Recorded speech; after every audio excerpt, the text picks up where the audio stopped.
You mentioned you touched upon the rights that the husband has over his wife, Yes, correct? yes, we went over all of the.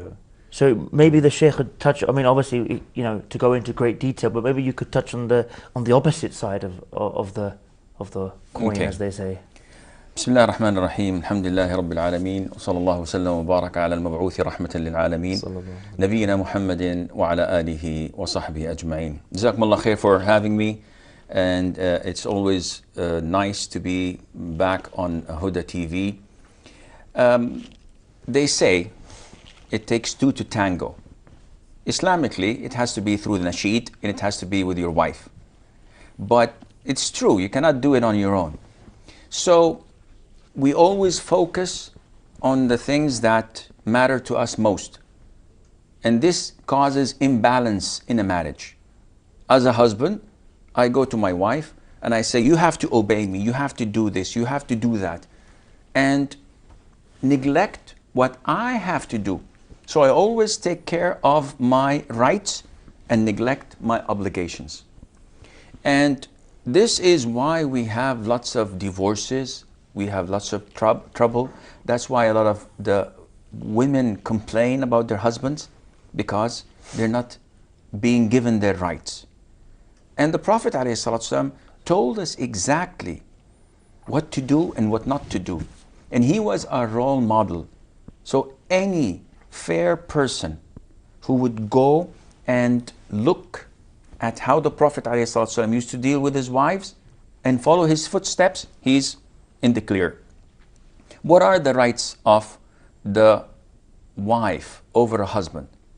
The basic rights, and this is the bare minimum, is that you feed her, is that you clothe her, is that you provide her with the shelter, is that you take care of her religious duties and protect her and preserve her from anything that can harm her. Which means, unlike what a lot of the brothers do, you do not force her to work. And I've seen this personally.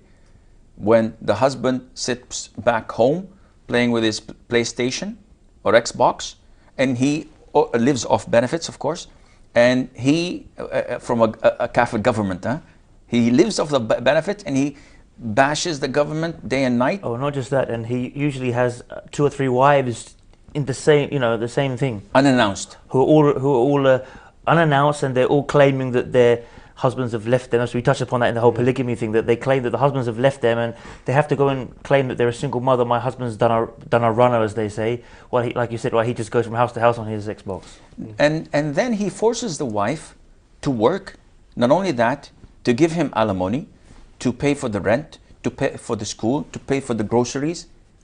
And this is totally against Islam. And when it comes from someone who claims to be practicing, this is an insult to the Muslims, to Islam, and to everything that we know of. So the basic rights for a woman is to be the queen of the house. She's the one who's served. She's the one who is given money and being protected. And it's the man's job to work his backside off, trying to make a living and trying to provide for her. Among the basic rights, I'm not talking about what is the top. I'm talking about the bare minimum. He is not to strike her, to beat her. It's not permissible for him. He's not even permitted to insult her or to say that your face is as ugly as a monkey's face or whatever. Like a lot of people say, this is totally prohibited in Islam. But people are not doing this. They keep on insulting their wives. When it comes to beauty, look how fat you are, look how ugly you are, you're untidy. And this is against the Prophet's teachings. He told us not to do this. And he told us not to abandon a wife in the house. So if I'm having a fight with my wife, a disagreement, I don't like her response to me, her argument, her nagging, so I leave the house for a week.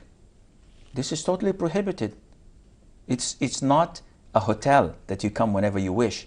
This is your house, this is your family. You're obliged to come and sit, even if you don't like it. Be a man, act like a man, and talk your things over. So these are the basic rights. Of course, you build up from there upwards, and you add to that kindness, generosity, courage, looking the other way, which is one of the things that the Muslims must implement in their lives if they want to have a good marriage. Not only that, if they want to have good relationship with others. It's called in Arabic at-taghaful, and it is the top of moral conduct and excellent character, which is literally looking the other way. She said something, she did something. Look the other way, pretend you did not see it. Not because you cannot react or respond, but because you have a good character. And people make mistakes and you look the other way, pretending nothing happened. Who did